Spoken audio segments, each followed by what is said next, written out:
기 33장 13절로 33절입니다.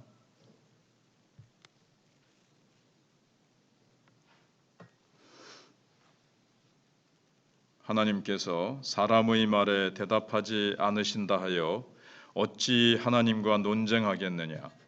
하나님은 한 번 말씀하시고 다시 말씀하시되 사람은 관심이 없도다. 사람이 침상에서 졸며 깊이 잠들 때에나 꿈에나 밤에 환상을 볼 때에 그가 사람의 귀를 여시고 경고로서 두렵게 하시니 이는 사람에게 그의 행실을 버리게 하려 하심이며 사람의 교만을 막으려 하심이라. 그는 사람의 혼을 구덩이에 빠지지 않게 하시며 그 생명을 칼에 맞아 멸망하지 않게 하시느니라. 혹은 사람이 병상의 고통과 뼈가 늘 쑤심의 징계를 받나니 그의 생명은 음식을 싫어하고 그의 마음은 별미를 싫어하며 그의 살은 파리하여 보이지 아니하고 보이지 않던 뼈가 드러나서 그의 마음은 구덩이에 그의 생명은 멸하는 자에게 가까워지느니라. 만일 일천 천사 가운데 하나가 그 사람의 중보자로 함께 있어서 그의 정당함을 보일진대 하나님이 그 사람을 불쌍히 여기사 그를 건져서 구덩이에 내려가지 않게 하라. 내가 대속물을 얻었다 하시리라. 그런즉 그의 살이 청년보다 부드러워지며 젊음을 회복하리라. 그는 하나님께 기도함으로 하나님이 은혜를 베푸사 그로 말미암아 기뻐 외치며 하나님의 얼굴을 보게 하시고 사람에게 그의 공의를 회복시키시느니라. 그가 사람 앞에서 노래하여 이르기를 내가 범죄하여 옳은 것을 그르쳤으나 내게 무익하였구나. 하나님이 내 영혼을 건지사 구덩이에 내려가지 않게 하셨으니 내 생명이 빛을 보겠구나 하리라. 실로 하나님이 사람에게 이 모든 일을 제삼 행하심은 그들의 영혼을 구덩이에서 이끌어 생명의 빛을 그들에게 비추려 하심이니라. 욥이여 내 말을 귀담아 들으라. 잠잠하라. 내가 말하리라. 만일 할 말이 있거든 대답하라. 내가 기쁜 마음으로 그대를 의롭다 하리니 그대는 말하라. 만일 없으면 내 말을 들으라. 잠잠하라. 내가 지혜로 그대를 가르치리라. 아멘. 주제는 고난당하는 자에게 필요한 것은 가르침이 아니라 공감이다라는 것입니다. 어느 책에 보면 김현경의 사람 풍경이라는 책에 나오는 내용입니다. 공감 능력의 결여에 대해서 한 초등학생이 한 말을 제 사례로 한번 거기 설명하는 게 있는데요. 영수는 자기네 엄마 아빠가 이혼한다는데 왜 자기가 그렇게 난리를 치지? 이렇게 말을 하고 있습니다.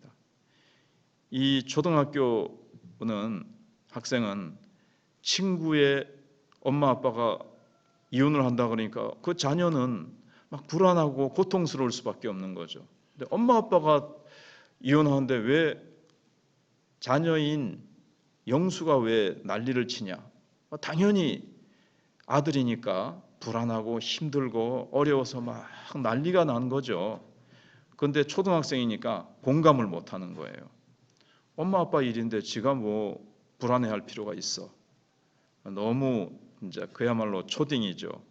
엘리후도 마찬가지입니다. 지금 욥의 고통과 탄식에 대해서 그는 공감할 만한 경험도 없고 감정도 없어 보입니다. 공감하지 못하니까 계속 가르치려고만 합니다. 근데 그의 가르침은 한면으로는 맞지만 그러나 공감하지 못하기 때문에 공허한 가르침이 될 수밖에 없습니다. 엘리후의 첫 번째 가르침은 오늘 본문에서 어저께도 생각해 봤습니다마는 하나님의 침묵에 대한 것입니다. 엘리후는 하나님께서는 응답하시는데 욥이 듣지 못한다고 얘기를 하고 있습니다. 그러니까 욥이 앞에서 그랬잖아요. 하나님이 내 질문에 내 항변에 대답하지 않으신다라는 말을 여러 번 했습니다. 그런데 하나님이 대답 안 하시는 것이 아니라 네가 듣지 못하는 거다 이렇게 얘기하는 거죠. 하나님은 꿈이나 환상 등의 다양한 방식을 통해서 말씀하십니다. 그러면서 고난도 하나님이 말씀하시는 방식들 중에 하나입니다. 그러나 우리는 고난 중에 그 말씀이 도무지 들리지 않는 것을 우리가 경험을 합니다. 하나님은 말씀하시는데 사람이 관심이 없어서 듣지 못한다는 것은 일반적으로 맞는 말이죠. 이게 이제 엘리후가 한 말입니다. 그러나 욥에게 그렇게 말하는 것은 엘리후가 얼마나 욥의 고통에 공감하지 못했는지를 보여줍니다. 네가 무관심해서 하나님은 말씀하신데 못 듣는 거다. 그렇습니까? 아닙니다. 욥은 절박했고 앞에서 계속해서 너무나도 하나님의 말씀에 목말라 했고 다른 거 다 놔두고 하나님 내 이 아픔에 대해서 고난에 대해서 말씀해 주십시오. 온전히 거기에만 집중해서 그는 귀를 기울였습니다. 그러니까 이제 지금 엘리후가 공감하지 못한다는 거죠. 욥의 그 심정에 대해서, 상황에 대해서. 그래서 주변에 하나님의 오랜 침묵에 괴로워하는 사람이 있다면 그 사람에게 더 기도하세요. 더 하나님의 음성을 들어보세요 하는 것보다는 기도할게요. 제가 기도할 테니까 힘내세요. 이런 공감하는 말이 그에게 도움이 된다는 거죠. 그 다음에 엘리후는 고난의 유익을 가르칩니다. 이게 이제 앞에 다른 친구들하고 다른 점입니다. 앞에 있는 친구들은 고난은 죄에 대한 형벌이다 이렇게 가르쳤는데 그렇게만 말을 했는데 엘리후는 이 고난은 하나님의 교육 방법일 수 있다. 여기까지 조금 더 발전은 한 거죠. 그래서 고난은 우리의 영혼이 죄의 구덩이에 빠지지 않게 하시는 하나님의 경고라는 겁니다. 고난을 통해서 사람은 악한 행실과 교만을 버립니다. 병상의 고통과 뼈가 쑤시는 징계가 그를 거의 죽음까지 몰고 가지만 회개하고 돌이키면 주께서 은혜를 베푸십니다. 이렇게 얘기를 하는 거죠. 그래서 앞에 욥의 친구들은 고난을 단순히 징계로 보았지만 엘리후는 고난 속에 담긴 하나님의 뜻과 유익을 보았습니다. 그들의 영혼을 구덩이에서 이끌어 생명의 빛을 그들에게 비추려 하심이니라 30절에 그렇게 이제 얘기를 합니다. 하지만 고난이 죄에 대한 징계일 수 있는 게 맞습니다. 그런데 모든 고난이 다 죄에 대한 징계는 아닙니다. 인간의 실수와 연약함으로 병이 올 수도 있고 어떤 고난에 빠질 수가 있거든요. 실수로 우리는 다 알지 못하고 우리의 머리가 완벽합니까? 이렇게 하면 이렇게 되겠다 하는데 그렇게 안 돼서 고난에 빠질 수 있습니다. 그런데 다 그게 죄 때문에 오는 것은 아니라는 거예요. 그래서 자신의 죄와 상관없이 고난받는 자들도 있습니다.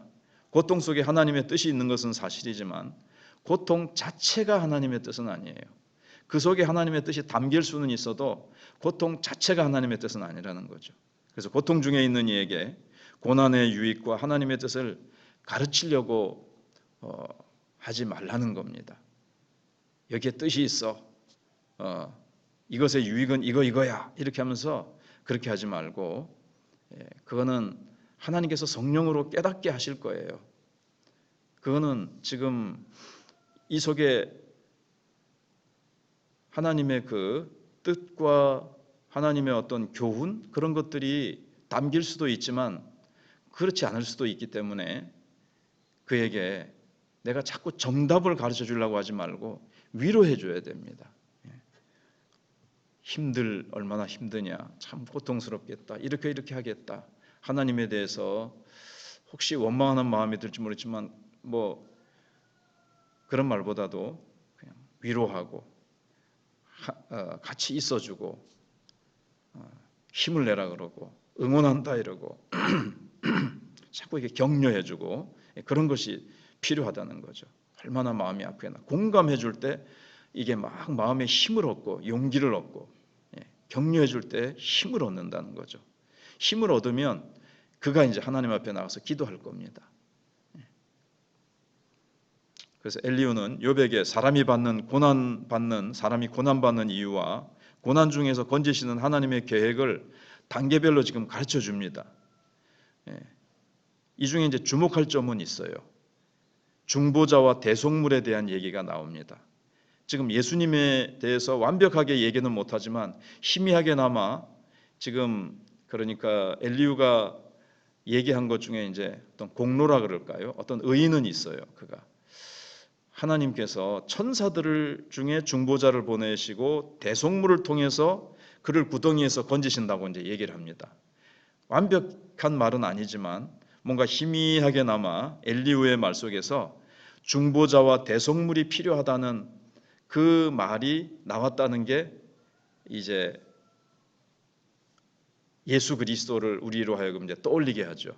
그래서 엘리후가 우리에게는 중보자가 필요하고 대속물이 필요하구나 하는 게 희미하게 남아 있었다는 것이 이제 이 사람의 말 속에서 그래도 이 사람이 희미하지만 그걸 생각하는구나. 이게 이제 귀한 거고요.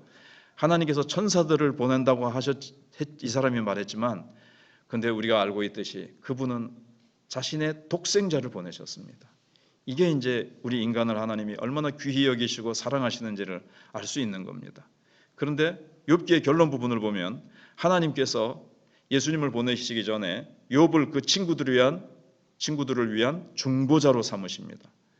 자신을 공격하던 이들을 위해서 네가 기도해 줘라. 너희들은 잘못됐다. 하나님이 야단치시고 욥이 기도를 하면 회복될 것이다. 그래서 욥이 그들을 위해서 기도합니다. 그래서 회복되죠. 근데 이것이 바로 하나님의 구원의 방식입니다. 고통 중에 있는 이에게 지금 한 수 가르쳐 주겠다는 이 사람의 마음보다 매정한 게 없습니다. 그런데 저 하늘 위에서 높은 데 자기는 올라가 있는 것처럼 얘기를 하면서 가르치려고 하기보다는 예수님은 직접 내려오셔서 중보자와 대속물이 되신 이 주님 내려오셔서 우리의 고통을 다 하나도 남김없이 다 맛보시고, 그리고 히브리서 4장에 나오는 것처럼 우리의 고난과 고통을 다 체휼하셨다. 몸으로 다 맛보시고 그래서 우리를 능히 도우실 수 있다. 그 말은 능히 우리를 이해하시고 도우시는 것은 물론 힘과 능력으로 건져주시기도 하시지만 이해하시고 공감하시고 격려하시고 그렇게 하시고 뿐만 아니라 물론 예수님은 말로만이 아니라 공감만 하시는 것이 아니라 자신의 몸을 대속물로 주셔서 우리의 죄에서 우리의 사망 권세에서 우리의 절망에서 하나님께서 예수 그리스도를 통해서 우리를 건지신 것에 대해서 우리는 정말 주님을 찬양하지 않을 수가 없습니다. 기도하겠습니다. 하나님 감사합니다. 오늘도 이렇게 장마 기간 중에도 좋은 날씨를 주시고 하나님께서 저희들에게 이렇게 또 수련회를 하려고 할 때 하나님께서 우리가 기도한 대로 적절한 날씨를 주셔서 감사합니다. 하나님께서는 엘리후의 말처럼 참 공감하기보다는 이 가르치려고 하기보다는 공감하기를 우리에게 원하시는 말씀을 봅니다.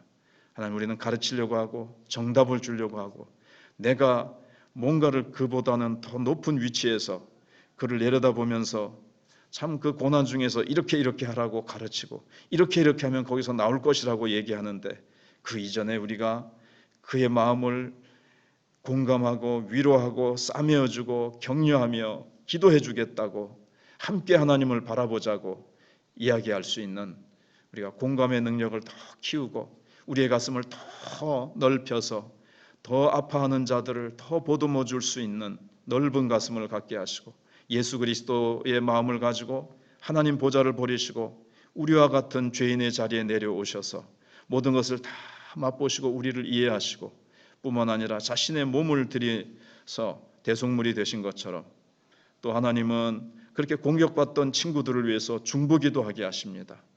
하나님, 우리도 우리를 공격하기도 하고 이해해 주지 못하는 세상을 위해서 기도해 주며 끊임없이 내가 하는 복음 전도에 반발하고 무관심한 사람들을 위해서 우리가 정말 눈물로 기도해 줄 수 있는 중보자는 참된 예수님밖에 안 계시지만 우리도 예수님을 본받아서 그들을 위해서 눈물 흘려 기도하며 그들을 하나님 앞으로 인도하기 위해서 정말 우리가 다리가 되어주는 그러한 사랑의 사람으로 우리가 그들을 찾아가고 섬기고 우리가 하나님이 어떻게 인도하실지 우리는 알 수 없으나 결과를 알 수 없으나 우리는 최선을 다해서 복음 전하고 위해서 기도하면 저희들 되게 주옵소서. 특별히 수련회를 기억해 주셔서 다시 일어나게 하시고 성령의 임재가 찬양의 임재가 성령의 기름 부으심이 오늘 저녁부터 시작되는 집회 위에 하나님이 시간 역사하시고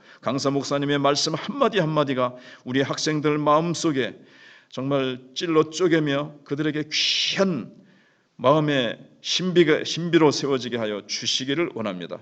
성령이 운행해 주셔야 됩니다. 성령님께서 기도한 대로 놀랍게, 아니 그 기도한 것 이상으로 역사해 주시옵소서. 하나님께서 놀라운 은혜를 베풀어 주시기를 바라옵고 예수님 이름으로 기도하옵나이다. 아멘.